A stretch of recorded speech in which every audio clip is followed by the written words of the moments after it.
जंगी Thopan power project को लेकर हिमाचल प्रदेश सरकार को बड़ी राहत मिली है। प्रदेश हाईकोर्ट की डिवीजन बेंच ने सिंगल बेंच के फैसले को पलटते हुए सरकार के हक में फैसला सुना दिया है। जस्टिस विवेक सिंह ठाकुर और विपिन चंद्र नेगी की डिवीजन बेंच ने अदानी समूह को 280 करोड़ रुपए की प्रीमियम राशि लौटाने के सिंगल बेंच के फैसले को रद्द कर दिया है और कहा है कि अदानी समूह इसका हकदार नहीं है। हाईकोर्ट ने अपने फैसले में कहा है कि अदानी समूह ने कोर्ट में विचाराधीन मामले में बैकडोर से प्रोजेक्ट में इन्वेस्ट किया, जो कि प्रोजेक्ट के करार के खिलाफ है। ऐसे में अदानी समूह को प्रीमियम राशि नहीं लौटाई जाएगी। सरकार ने प्रोजेक्ट का करार ब्रेकल कंपनी के साथ किया था, लेकिन कंपनी ने फ्रॉड करके फर्जी दस्तावेज पर प्रोजेक्ट हासिल किया था, जो करार के खिलाफ पाया गया और बाद में बिना सरकार की सहमति से अदानी समूह को प्रोजेक्ट का मेंबर बना लिया गया। ऐसे में ब्रेकल कंपनी भी प्रीमियम राशि की हकदार नहीं है। देखिए, आज जंगी थोपन प्रोजेक्ट जो हिमाचल प्रदेश सरकार ने हाइडल पावर प्रोजेक्ट अलॉट करने का निर्णय ब्रेकल कंपनी को लिया था, उस मामले में एक बहुत महत्वपूर्ण निर्णय आया है, जिसमें पहले हाई कोर्ट ने स्पष्ट कर दिया था कि एक बहुत बड़ा फ्रॉड इस कॉन्ट्रैक्ट को हासिल करने के लिए ब्रेकल कंपनी ने किया है। उस मामले में हाई कोर्ट की डिवीज़न बेंच में जो इसको माननीय पूर्व न्यायाधीश जस्टिस दीपक गुप्ता हेड कर रहे थे, उन्होंने कहा था कि ये सारा कॉन्ट्रैक्ट एक फ्रॉड के माध्यम से हासिल किया गया है। ना तो ब्रेकल का कोई कंजोर्शियम था, ना ब्रेकल का कोई ऐसा फाइनेंशियल पावर थी जिसके आधार पर ब्रेकल इस कॉन्ट्रैक्ट को हासिल कर सकता था। उसके पश्चात ब्रेकल का वो प्रोजेक्ट कैंसिल कर दिया गया और उनको जो अलॉटमेंट थी वो कैंसिल हुई। उस कैंसिलेशन के खिलाफ रिट याचिका भी हुई और वो सारा कुछ रद्द हो गया। उसके पश्चात रिलायंस को ये प्रोजेक्ट देने की बात हुई, लेकिन रिलायंस भी बैकआउट कर गया और जो याचिका सुप्रीम कोर्ट में ये रिलायंस ने डाली थी वो याचिका भी रद्द हो गई या उन्होंने वापस ले ली। परंतु एक नया मोड़ इस मामले में तब आया जब अडानी पावर लिमिटेड एक कंपनी हिमाचल प्रदेश सरकार के पास आई और उन्होंने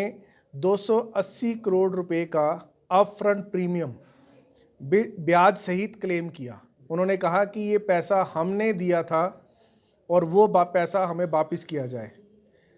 ये मामला जब प्रदेश सरकार ने रिजेक्ट कर दिया और कहा कि अदानी पावर से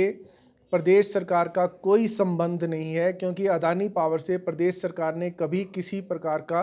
कोई कॉन्ट्रैक्ट नहीं किया, तो अदानी पावर को प्रदेश सरकार ने पैसा देने से मना कर दिया। उस रिजेक्शन के बाद अदानी पावर हिमाचल प्रदेश उच्च न्यायालय में आया और माननीय सिंगल जज ने, एकल न्यायाधीश ने, एकल पीठ ने अदानी पावर की याचिका को उसके हक में कर दिया और कहा कि प्रदेश सरकार बिना ब्याज के 280 करोड़ रुपया वापस करे और अगर ये पैसा 3 महीने में या 2 महीने में वापस नहीं किया जाता तो उस पर ब्याज देने का भी प्रावधान किया गया। इसी फैसले को प्रदेश सरकार ने डिवीज़न बेंच के समक्ष चुनौती दी थी कि, और प्रदेश सरकार का स्पष्ट कहना था कि ब्रेकल ने फ्रॉड किया था। वो फ्रॉड पहले ही हाई कोर्ट उसमें साबित हो चुका है और उसी फ्रॉड के बेसिस पर हाई कोर्ट द्वारा एक जजमेंट दी गई जो सुप्रीम कोर्ट तक चैलेंज हुई, लेकिन उसको वैसे के वैसा रखा गया, वो जजमेंट कानून बन गया। उसके पश्चात हमने अपनी याचिका में कहा कि ब्रेकल और प्रदेश सरकार का तो एक कॉन्ट्रैक्ट हुआ था। ब्रेकल को प्रदेश सरकार ने अपफ्रंट प्रीमियम जमा कराने की बात की थी, परंतु अदानी पावर के साथ प्रदेश सरकार ने ना तो कभी कॉन्ट्रैक्ट किया और ना ही अदानी पावर को कभी कंजोर्शियम का मेंबर बनाया गया। इस प्रकार, और दूसरी बात, जब न्यायालय में मामला चल रहा था, पुराना मामला, तब भी न्यायालय ने स्पष्ट किया था कि जो भी मामले के दौरान किसी प्रकार की कोई इन्वेस्टमेंट करेगा वो उसका व्यक्तिगत रिस्क होगा। प्रदेश सरकार या कोई अन्य उस मामले में दोषी नहीं होगा या उसके लिए जिम्मेवारी उसकी नहीं होगी। इस प्रकार उन सब मामलों के होने के पश्चात प्रदेश सरकार ने माननीय डिवीज़न बेंच के समक्ष ये प्ली रखी कि एक फ्रॉड पहले साबित हो चुका है और उस फ्रॉड के अंतर्गत अदानी पावर भी उसमें एक पूर्णतया हिस्सेदार है, क्योंकि उन्होंने ये जानते हुए कि न्यायालय में मामला चल रहा है, मामले में ये तथ्य सामने आ रहे हैं कि ब्रेकल के पास इतना ना धन था, ना उनका कंजोर्शियम बना था, और जो भी उन्होंने पार्टनर्स के डॉक्यूमेंट्स लिए थे वो फर्जी थे। वो सारे तथ्य न्यायालय के सामने थे। इसको देखते हुए भी अगर अदानी पावर ने कोई इन्वेस्टमेंट बैकडोर से किया है तो उस इन्वेस्टमेंट को प्रदेश सरकार की कोई जिम्मेवारी नहीं बनती है। प्रदेश सरकार का एग्रीमेंट ब्रेकल और गवर्नमेंट के बीच में था, और क्योंकि ब्रेकल ने मिसरिप्रेजेंट किया, फ्रॉड किया, तो कॉन्ट्रैक्ट की टर्म्स के अनुसार जो भी कंपनी फ्रॉड या मिसरिप्रेजेंट करेगी वो किसी अपफ्रंट प्रीमियम वापस लेने की हकदार नहीं होगी। आज उस मामले में एक महत्वपूर्ण फैसला आया है, और उस फैसले में प्रदेश सरकार की दलीलों को एक्सेप्ट किया गया, स्वीकार किया गया, और कहा गया कि माननीय न्यायालय की डिवीज़न बेंच ने जो पूर्ववत में फैसला सुनाया था, उस फैसले के अनुसार अदानी पावर को ये पता था कि हम एक रिस्क लेने जा रहे हैं, और वो रिस्क कोर्ट ने पहले ही स्पष्ट कर दिया था कि वो रिस्क उनकी अपनी पर्सनल रिस्पॉन्सिबिलिटी पे होगा। उस आधार पर अदानी पावर को पता था कि वो एक लिटिगेशन में चल रहे मामले में इन्वेस्टमेंट कर रहा है, और वो बैकडोर इन्वेस्टमेंट कर रहा है। न्यायालय ने स्पष्ट कर दिया है, पेज 8 पर जो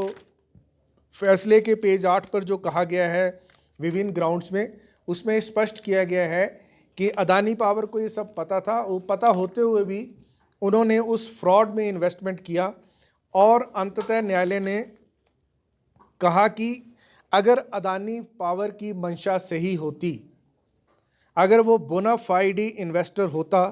तो उन सबको इन बातों का ध्यान रखना था दैट इन्वेस्टमेंट जो वो कर रहे हैं वो इन्वेस्टमेंट एक ऐसे प्रोजेक्ट में कर रहे हैं, एक ऐसी कंपनी के माध्यम से कर रहे हैं जिसका अपना अस्तित्व नहीं है, अपनी फाइनेंशियल पावर नहीं है। ये बातें सारी पेज 27 ऑफ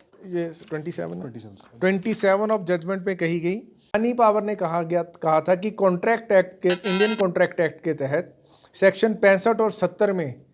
वो हकदार हैं, क्योंकि उन्होंने ये कहकर इन्वेस्ट किया था कि हम अडानी पावर ब्रेकल में इन्वेस्ट कर रही है। न्यायालय ने आज उस दलील को भी रिजेक्ट कर दिया कि 65 और 70 सेक्शन के तहत उनका कोई हक नहीं बनता है, क्योंकि प्रदेश सरकार ने उन्हें कभी भी कंजोर्शियम का मेंबर बनने के लिए अलाउ नहीं किया गया था, इसकी परमिशन नहीं दी गई थी। जब उनको पता था कि उन्हें परमिशन नहीं दी गई है, तो वो 65 और 70 के सेक्शन के तहत कॉन्ट्रैक्ट एक्ट के तहत वो इस बात का फ़ायदा नहीं ले सकते, और 280 करोड़ रुपया जिसको वो मांग रहे हैं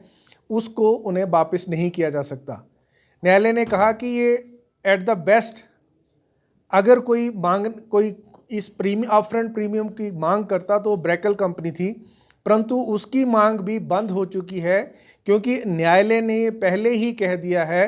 कि ब्रेकल कंपनी ने मिसरिप्रेजेंट करके कॉन्ट्रैक्ट हासिल किया है, तथा कॉन्ट्रैक्ट की टर्म्स एंड कंडीशन के अनुसार ब्रेकल भी इस अपफ्रंट प्रीमियम को वापस लेने का हकदार नहीं है। तो ये एक प्रदेश के लिए बहुत महत्वपूर्ण फैसला है, और इस फैसले के अंतर्गत हाइडल पावर प्रोजेक्ट में जो मिसरिप्रेजेंटेशन से कॉन्ट्रैक्ट हासिल किए जा